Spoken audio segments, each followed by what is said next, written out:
Greater Bengaluru ಕಾಣಿಸ್ತದೇನಪ್ಪ. BBMP ಹೋಗಿ ಇವಾಗ greater Bengaluru ಆಗೋದಿದೆ.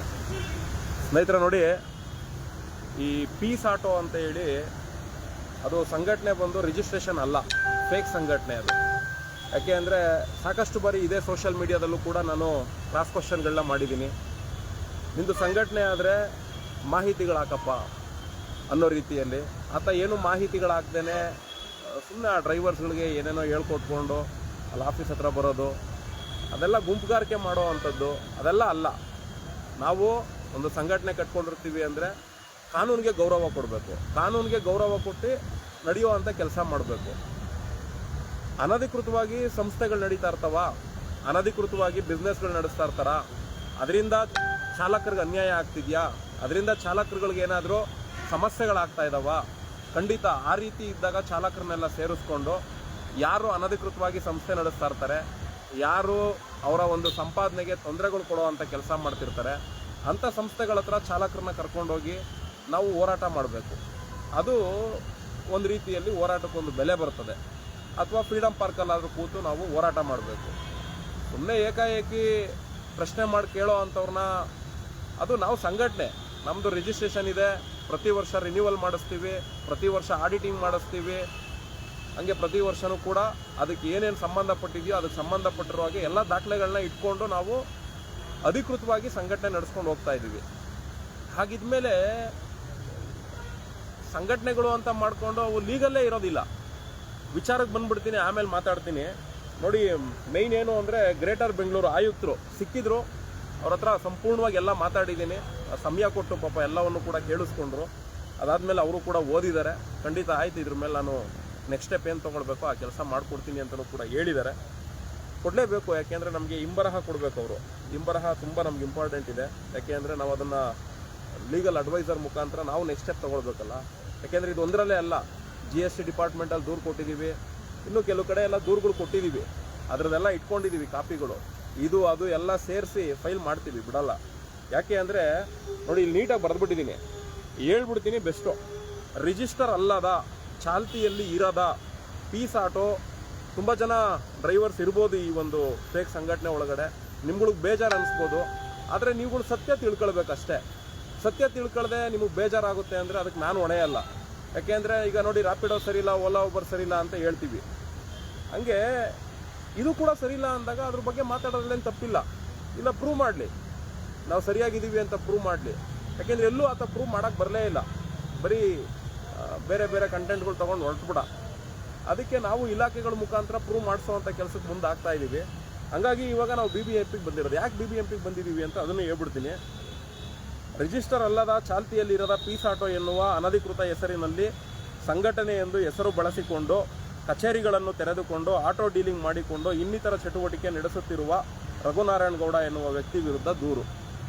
ಸ್ವಾಮಿ ಮೇಲ್ಕಂಡ ವಿಷಯಕ್ಕೆ ಸಂಬಂಧಿಸಿದಂತೆ ರಘುನಾರಾಯಣಗೌಡ ಎನ್ನುವ ವ್ಯಕ್ತಿ ಸತತವಾಗಿ 12 ವರ್ಷದಿಂದ ಪೀಸ್ ಆಟೋ ಎನ್ನುವ ಹೆಸರು ಬಳಸಿಕೊಂಡು ಸಂಘಟನೆ ಸಂಬಂಧ ಇಲ್ಲದ ಯಾವುದೋ ಕೋಆಪರೇಟಿವ್ ಸೊಸೈಟಿ ರಿಜಿಸ್ಟ್ರೇಷನ್ ನಂಬರ್ನ ಬಳಸಿಕೊಂಡು ಸಾವಿರಾರು ಸಂಖ್ಯೆಯ ಆಟೋ ಚಾಲಕರಿಗೆ ಹಾಗೂ ವಾಣಿಜ್ಯ ಬಳಕೆಯ ಹಲವಾರು ಚಾಲಕರಿಗೆ ಸಂಘದ ನೋಂದಣಿ ಕಾರ್ಡ್ ಮಾಡಿಸಿಕೊಟ್ಟು ಶುಲ್ಕ ಸಂಗ್ರಹಣೆ ಮಾಡಿಕೊಂಡು ಯಾವುದೇ ಆಡಿಟಿಂಗ್ ಮಾಡಿಸದೆ ಪೀಸ್ ಆಟೋ ಸಂಘವು ವರ್ಷ ಇಲಾಖೆಯಲ್ಲಿ ರಿನ್ಯೂವಲ್ ಮಾಡಿಸದೆ ಅನಧಿಕೃತವಾಗಿ ಕಚೇರಿ ತೆರೆದು, ನೋಡಿ ಅನಧಿಕೃತ ಅಂದರೆ ಏನು ಅಂದರೆ ಅವ್ರದ್ದೆಲ್ಲ ಇದ್ದಾವೆ ನೋಡಿ, ಇದೆಲ್ಲ ಅವ್ರದ್ದು ಸಂಘಟನೆ ಐಡೆಂಟಿ ಕಾರ್ಡ್ಗಳು ಇವು. ಇದಕ್ಕೊಂದು ಸೊಸೈಟಿ ನಂಬರ್ಗಳು ಹಾಕವ್ರೆ. ಇದೆಲ್ಲ ಸೊಸೈಟಿ ನಂಬರ್ ಅಲ್ಲ ಬರೋದು, ಸಂಘಟನೆ ಅಂದರೆ ಅದಕ್ಕೆ ಬೇರೆ ನಂಬರ್ ಬರ್ತವೆ. ಹಂಗಾಗಿ ಅದರದ್ದು ದಾಖಲೆ ಎಲ್ಲ ಕೊಟ್ಟಿದ್ದೀವಿ. ಹೆಂಗೆ ID ಕಾರ್ಡ್ ಹೆಂಗಿದೆ, ಅದರದ್ದೆಲ್ಲ ಯಾವ್ಯಾವ ಥರ ಮಾಡಿದ್ದಾರೆ ಅಂತೆಲ್ಲ ಕೊಟ್ಟಿದ್ದೀವಿ. ಅದಾದಮೇಲೆ ಕಚೇರಿ ತೆರೆದು ಆ ಕಚೇರಿಯಲ್ಲಿ RTO ನಿಯಮನ ಮೀರಿ, ಅಂದರೆ RTO ನಿಯಮ ಮೀರಿ ಅಂದ್ರೇನು, ಹೊಸ ಆಟೋಗಳನ್ನ ಶೋರೂಮಲ್ಲಿ ಮಾರಬೇಕು, ಡೀಲಿಂಗ್ ಆಫೀಸ್ಗಳನ್ನ ಮಾಡಿಕೊಂಡು ಹೊರಗಡೆ ತಂದು ಮಾರೋ ಅಂಥದ್ದಲ್ಲ. ಹಂಗಾಗಿ RTO ನಿಯಮನ ಗಾಳಿಗೆ ತೂರಿ ನೋಂದಣಿ ಆಗದ ಹೊಸ ಆಟೋಗಳನ್ನು ತಂದು ಮಾರುತ್ತಿರುವುದು, ಸೆಕೆಂಡ್ಸಲ್ಲಿ ಆಟೋಗಳನ್ನು ಮಾರುವುದು. ಸೆಕೆಂಡ್ಸಲ್ಲಿ ಮಾರ್ತೀರಾ, ಖಂಡಿತ ಮಾರಿ, ಬೇಡ ಅಂತ ನಾವು ಹೇಳಲ್ಲ. ಆದರೆ ಅದಕ್ಕೆ ಲೈಸೆನ್ಸ್ ಇರಬೇಕು.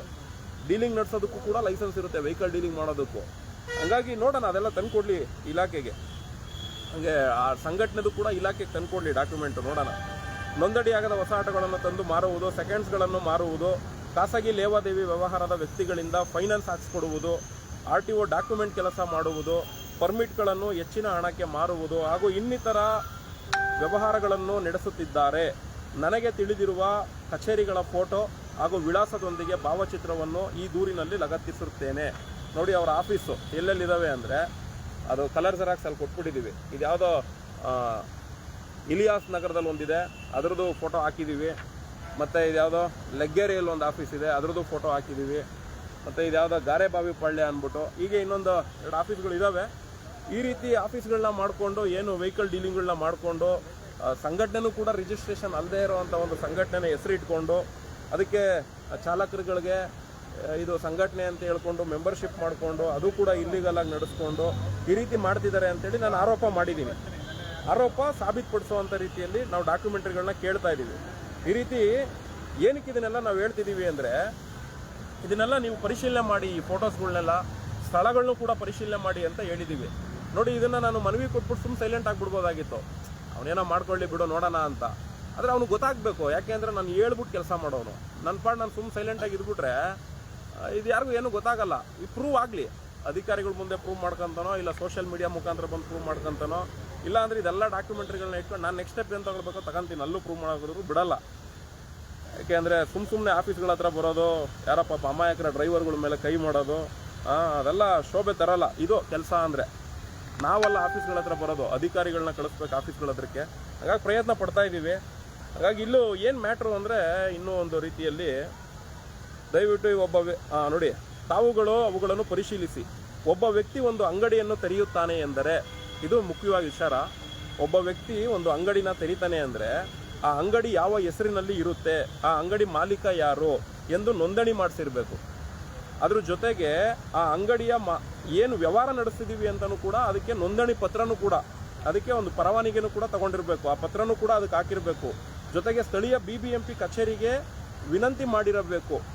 ಒಮ್ಮೊಮ್ಮೆ ಅಧಿಕಾರಿಗಳು ಬಂದಾಗ ಅಂಗಡಿಯವನು ನೀಡಿರುವ ಪರವಾನಗಿ ತೋರಿಸಬೇಕು. ಕಾಲಕಾಲಕ್ಕೆ ರಿನ್ಯೂವಲ್ ಮಾಡಿಸಿಕೊಂಡು ಕೊಳ್ಳಬೇಕು. ಹೀಗೆಲ್ಲ ಇರುವಾಗ ಈ ರಘುನಾರಾಯಣಗೌಡ ಎನ್ನುವ ವ್ಯಕ್ತಿ ಅಮಾಯಕ ಆಟೋ ಚಾಲಕರನ್ನು ಸಂಘಟನೆ ಅಂತ ಪೀಸ್ ಆಟೋ ಎಂದು ತೋರಿಸಿಕೊಂಡು ಸದಸ್ಯರನ್ನಾಗಿ ಮಾಡಿಕೊಂಡು ID ಕಾರ್ಡ್ಗಳನ್ನು ಕೊಟ್ಟು ಶುಲ್ಕ ಪಡೆದುಕೊಂಡು ಅನಧಿಕೃತವಾಗಿ ಆಟೋ ಡೀಲಿಂಗ್ ಮಾಡಿಕೊಂಡು ಸಂಪಾದನೆ ಮಾಡಿಕೊಳ್ಳುತ್ತಿದ್ದಾನೆ. ನಾನು ಲೀಡರ್, ಮಿನಿಸ್ಟ್ರು ಗೊತ್ತು, ಯಾಕಂದ್ರೆ ನೀವೇ ನೋಡ್ತಿರ್ತೀರಲ್ಲ ಸೋಷಿಯಲ್ ಮೀಡಿಯಾದಲ್ಲಿ, ಮಿನಿಸ್ಟ್ರು ಗೊತ್ತು, ಸಾರಿಗೆ ಅಧಿಕಾರಿಗಳು, ಯಾಕೆಂದರೆ ನೋಡ್ತಿರ್ತೀರಲ್ಲ ಸಾರಿಗೆ ಅಧಿಕಾರಿಗಳನ್ನ ಗೊತ್ತು, ಸ್ಥಳೀಯ ರಾಜಕಾರಣಿಗಳು ಗೊತ್ತಲ್ಲ, ಸೈಡ್ಸು ಸ್ನ್ಯಾಕ್ಸ್ಗಳನ್ನೆಲ್ಲ ಇಟ್ಕೊಂಡು ಫೋಟೋಸ್ಗಳು ಹಾಕೋದ್ರೆ ನೋಡ್ತಿರ್ತೀರ ಎಂದು ತೋರಿಸಿಕೊಳ್ಳೋಕೆ. ಮತ್ತು ಹಾಗಾಗಿ ಆಫೀಸ್ಗಳು ಓಪನ್ ಆಗ್ತಾವಲ್ಲ, ರಿಜಿಸ್ಟ್ರೇಷನ್ ಅಲ್ಲದೆ ಇರೋ ಆಫೀಸ್ಗಳು, ಕೆಲವರು ಪಾಪ ಸಂಘಟನೆ ಲೀಡರ್ಗಳನ್ನ ಕರೆಸ್ಬಿಟ್ಟು ಅವ್ರನ್ನೆಲ್ಲ ತೋರಿಸ್ಕೊಂಡು ನಾವು ಇಲ್ಲೇನೋ ಮಾಡ್ತಾ ಇದ್ದೀವಿ ಅಂತ. ಯಾಕೆಂದರೆ ಅದೆಲ್ಲ ನೋಡೋರಿಗೆ ಗೊತ್ತಾಗಬೇಕಲ್ಲ. ಹಲವಾರು ಸಂಸ್ಥೆಗಳಿಂದ ಆಯೋಜಕರನ್ನು ತೋರಿಸಿಕೊಂಡು ಚಾಲಕರಿಂದ ಹಣ ಸಂಗ್ರಹಣೆ ಮಾಡಿಕೊಂಡು ಕಾರ್ಯಕ್ರಮ ಮಾಡಿ ಹೊರಗಡೆ ನೋಡುವ ಜನರಿಗೆ ಈತನಿಗೆ ಒಳ್ಳೆ ಬ್ಯಾಕ್ಗ್ರೌಂಡ್ ಇದೆ ಎಂದು ತೋರಿಸಿಕೊಳ್ಳುತ್ತಾ ಆಟೋ ಚಾಲಕರಿಗೆ ನಾನು ಸಹಾಯ ಮಾಡುತ್ತೇನೆಂದು ಎಂದುಕೊಂಡು ಯಾವುದೇ ಸಂಪಾದನೆ ದಾರಿ ಇಲ್ಲದೆ ಈತ ಇಂತಹ ವ್ಯವಸ್ಥೆ ರೂಪಿಸಿಕೊಂಡು ಜೀವನ ನಡೆಸಿರುತ್ತಾನೆ. ಹಾಗಾಗಿ ತಮ್ಮಲ್ಲಿ ನಮ್ಮ ಸಂಘಟನೆ ವತಿಯಿಂದ ವಿನಂತಿಸಿಕೊಳ್ಳುತ್ತಿದ್ದೇನೆ, ಈತನ ವ್ಯವಹಾರದ ಪರವಾನಗಿ ಪರಿಶೀಲಿಸಿ ನಾವು ಮಾಡಿರುವ ಈ ಆರೋಪದ ಬಗ್ಗೆ ತನಿಖೆ ಮಾಡಲಿ, ವರದಿ ಕೊಡ್ಬೇಕು ನಮಗವರು. ಆತ ಅನಧಿಕೃತವಾಗಿ ವ್ಯವಹಾರ ಮಾಡುತ್ತಿದ್ದರೆ ಕಾನೂನು ರೀತಿಯಲ್ಲಿ ಸೂಕ್ತ ಕ್ರಮ ಜರುಗಿಸಿ, ಅನಧಿಕೃತವಾಗಿದ್ದರೆ ಆತನ ಸಂಘಟನೆ ಸಂಬಂಧಪಟ್ಟ ದಾಖಲೆಗಳ ಸಮಗ್ರ ಮಾಹಿತಿ, ಆಟೋ ಡೀಲಿಂಗ್ ಪರವಾನಗಿಯ ದಾಖಲಾತಿಗಳನ್ನು ತಮ್ಮ ಸಮ್ಮುಖದಲ್ಲಿ ತೋರ್ಪಡಿಸಲಿ ಅಥವಾ ಜೆರಾಕ್ಸ್ ಪ್ರತಿಗಳನ್ನಾದರೂ ನೀಡಲಿ, ನಮಗೇನು ತೊಂದರೆ ಇಲ್ಲ. ಯಾಕೆಂದರೆ ನಾನು ನೆಕ್ಸ್ಟ್ ಸ್ಟೆಪ್ ಮುಂದುವರಿಯೋದಕ್ಕೆ ನನಗೆ ಬೇಕಲ್ಲ ಡಾಕ್ಯುಮೆಂಟ್ಗಳು. ಸರ್ಕಾರ ನೀಡಿರೋ ಆಟೋ ಪರ್ಮಿಟ್ ಮಾರಿಕೊಳ್ಳುವ ಸಲುವಾಗಿ ಅಕ್ರಮ ವ್ಯವಹಾರ ನಡೆಸುತ್ತಿರುವ ವಂಚನೆ ನಿಲ್ಲಬೇಕೆಂದು ತಮ್ಮಲ್ಲಿ ವಿನಂತಿಸಿಕೊಳ್ಳುತ್ತಿದ್ದೇವೆ ಅಂತೇಳಿ ಮನವಿನ ಬರೆದು ಕೆಲವು ಡಾಕ್ಯುಮೆಂಟ್ಗಳೆಲ್ಲ ಕೊಟ್ಟಿದ್ದೀನಿ. ನೋಡಿ, ಓಪನ್ ಆಗಿ ಲೈವಲ್ಲಿ ಮನವಿ ಕೊಟ್ಟಿರುವಂಥದ್ದನ್ನು ಕೂಡ ಹೇಳಿದ್ದೀವಿ. ಯಾಕೆಂದರೆ ಇದನ್ನು ಮುಚ್ಚುಮರೆ ಮಾಡಿ ಇದ್ರದ್ದು ಏನೇನೋ ಸ್ಟೆಪ್ಪು ತೊಗೊಂಡು ಎಲ್ಲೋ ಹೋದಾಗ ಏನು ಗೊತ್ತಾಗೋದು ಅಂತ ಬೇಡ.